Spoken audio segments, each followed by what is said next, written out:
Our inspirational reading today is from 365 Science of Mind, A Year of Daily Wisdom from Ernest Holmes, on page 186. Today I bestow the essence of love upon everything. We are made perfect when we enter into the communion of love with one another and with the invisible essence of life. Love is the fulfillment of the law. That is, we do not make the highest use of the law unless that use is motivated by love, by a sincere desire to express unity, harmony, and peace. As the soaring bird opens her wings to the sky's embrace, so we must open our hearts and minds to the influx of spirit and receive its love, that we may in turn express it to all whom we meet. We must embrace the essence of love that we may transmit it, giving loveliness to all events. Today I bestow the limitless love flowing through me upon everything. Everyone will be lovely to me. My soul meets the soul of the universe in everyone. Nothing is ordinary. It is all beautiful, all meaningful. This love is a healing power that touches everything into wholeness, healing the wounds of experience with its divine balm. I know that this love essence, the very substance of life, the creative principle back of everything, flows through my whole being, spiritual, emotional, mental, and physical. It flows in transcendent loveliness into my world of thought and form, ever renewing, vitalizing, bringing joy and harmony, and blessing everything and everyone it touches. Thank you, Ernest Holmes. And here a person who blesses everything and everyone she touches is a healer and a leader. She leads our outreach ministry. She leads our prayer ministry, World Prayer Ministry, and she is a teacher beyond measure. She has been with the teaching of the inner Christ for many, many years. And she is going to speak today on love and kindness heal judgments. Please welcome with me Reverend Marianne Kelley.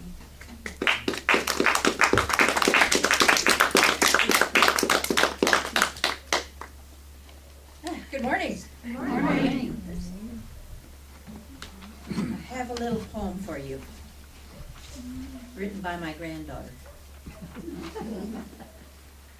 Her name's Jessica, and she lives in Nebraska. And this is a poem. It says, "It's winter in Nebraska, and the gentle breezes blow 70 miles an hour at 25 below. Oh, how I love Nebraska when the snow's up to your Penny. You take a breath of winter and your nose gets frozen shut." So the Fanny Ranch is shut. Okay. "Yes, the weather here is wonderful, so I guess I'll hang around. I'll never leave Nebraska, 'cause I'm frozen to the ground." She's got a cute little picture. I'll show you that after. She's my granddaughter. She's so talented. She's 23.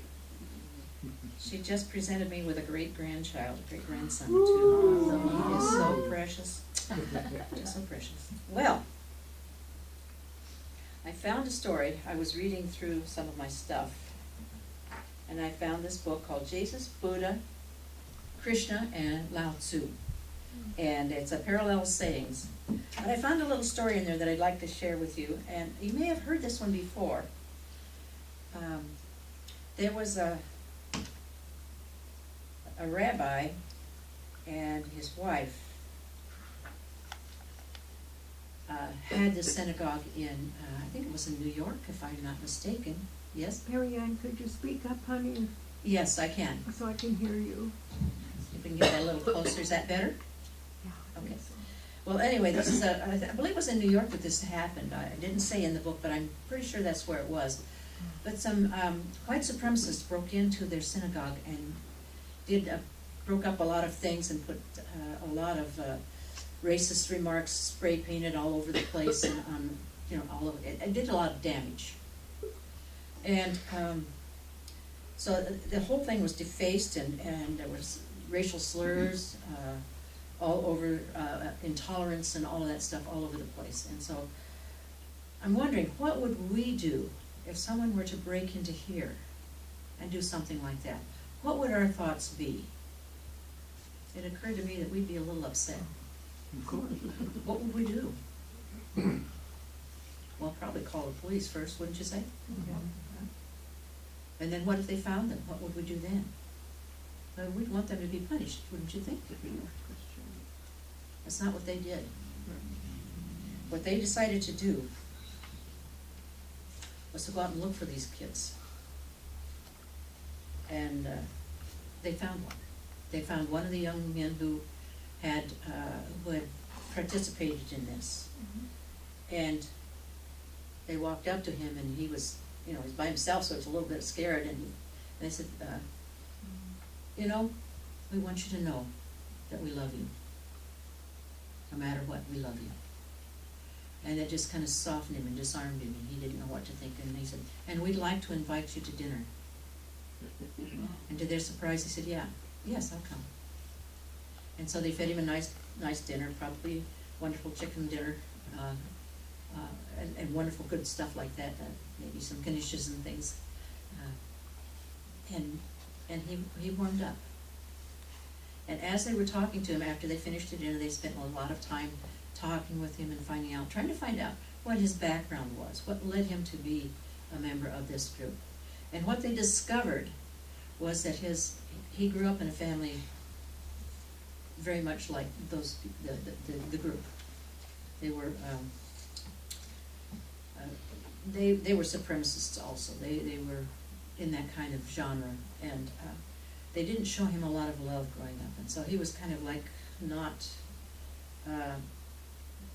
nurtured very well, and so he grew up very angry, because that's what he grew up with, was anger, and so he developed that kind of a thing, that kind of a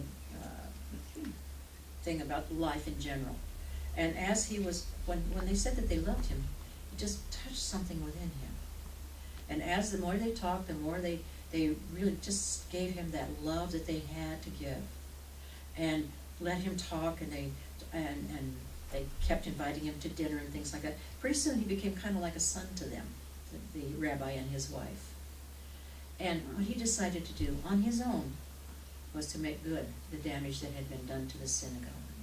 And so he cleaned up everything. He replaced the stuff, and he fixed things, and painted the walls, and cleaned everything up, and put it back to where it was before. And like he said, it became a son to them. And so, stop and think about that for a minute. When we think that, when we have a perceived injustice committed against us, or we think against us, how do we respond? Do we lash out? Do we give like for like? What do we do? Or could we be a little bit more like this rabbi and his wife, who just gave out love? And what we're doing is we're looking for ourselves to be more loving and more kind. Am I being kind?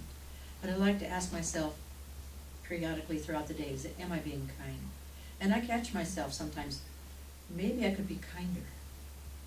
Have any of you ever been in that situation? Yeah, maybe I could be just a little bit more kind in this situation. And so the key then is to catch ourselves before we lash out. And sometimes it comes out of our mouths before we can cut it back. But it's always good when we catch ourselves to stop it right there. I'll say, okay, And my daily prayer is, God, help me to be more kind and to see through the eyes of the Christ. Help me to see everyone else as a living Christ, and help me to move from that space within myself. And then I go about my daily life after my meditation on that. We have a wonderful, what we call love scriptures. And these are channeled messages from Jesus through the Brotherhood of the Followers of the Present Jesus, which is a group of channelers that we've known for a long time. And on page, let's see, where did I have it? On page 6, the one I'm choosing, we lovingly call them the pink books, because I don't know why, but we call them the pink books. And there's a series of them, so if you want one, they're in the bookstore. And this particular one is Love Answers All on page 6. And on that page, Jesus tells us to open your hearts to this message. A message of love for your time. The world needs your love. The more love is needed in your world than ever before. You have love to give, for through you, God has an open channel to pour your love into you unafraid, into your world. Many object to the changes in the world. Many are afraid. Feel love. Feel that love. Radiate love. Love lifts and heals all fears. Radiate love wherever you go, and do it consciously. For when you do it consciously, it is focused and goes out with great power. Radiate love. Send love. Be a love sender to your world. You're doing a great good when you send love and light out to your world. I am here to tell you, increase it wherever you go. Focus it. Send love. Dedicate yourself to sending love wherever you are. Be a love center and a love sender. Be a love center and a love sender wherever you go. God bless you, senders and centers of love. And so we say thank you, present day Jesus. So, we can meditate on this message. And then what do we do next? We treat spiritual mind treatment, prayer, our form of prayer. And then the next thing we do, treat and move your feet. And as we move our feet, we move into this love that we are. We take it with us, we spread it around us, we fill our aura with it, and let it emanate out. So we can do two things. We can meditate, feel the love. We can pray on how we can spread the love. And then we can fill ourselves with it and just bring it wherever we go. And I don't know how many of you have ever, the other day I was walking down the street. I like to walk in our neighborhood because there's all kinds of wonderful, impressive things down there. And I passed this man who was talking to himself. And I thought, wow. And he had a really good conversation going on, and it seemed like it was a pretty good conversation. And I thought, well, God bless. And then I thought, is there anything more I can do? And the thought is, yes, do a healing. So I did it. I did a healing for whoever it was he was talking to. And I know that they were lifted to where they need to be. And then I kept going, and he kept going, and that was that. But you see, there are many ways that we can send love and give love. That's one way that I did this past week, and I felt really good about that. But there are lots of other ways, too, that we can give love. You know, there's lots of opportunity. Just have to open our eyes to see it and to do it. There was,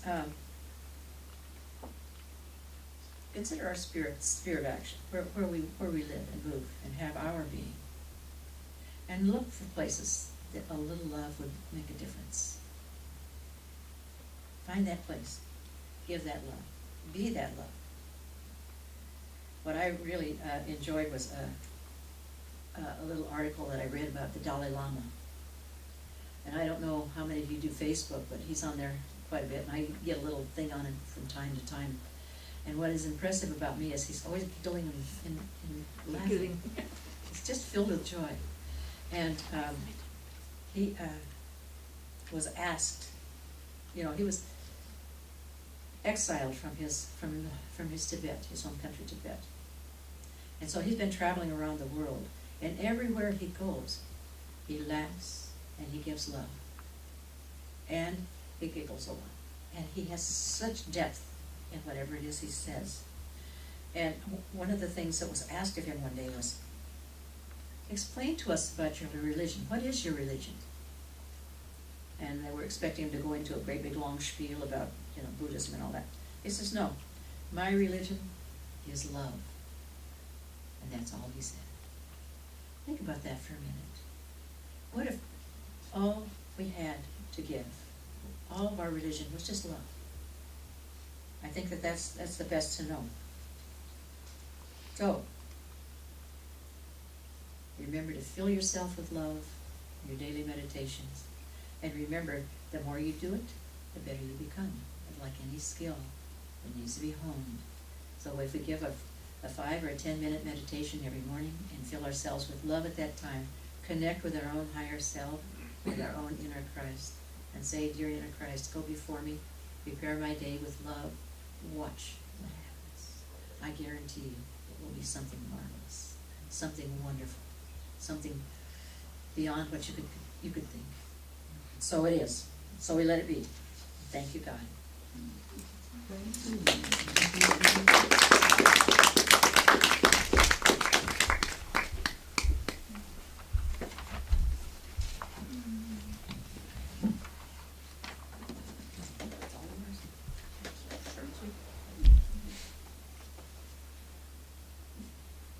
Dance?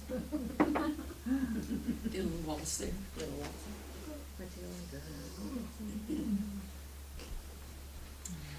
Well, that was a tasty talk. Wasn't it? Yeah. It's delicious. Thank you.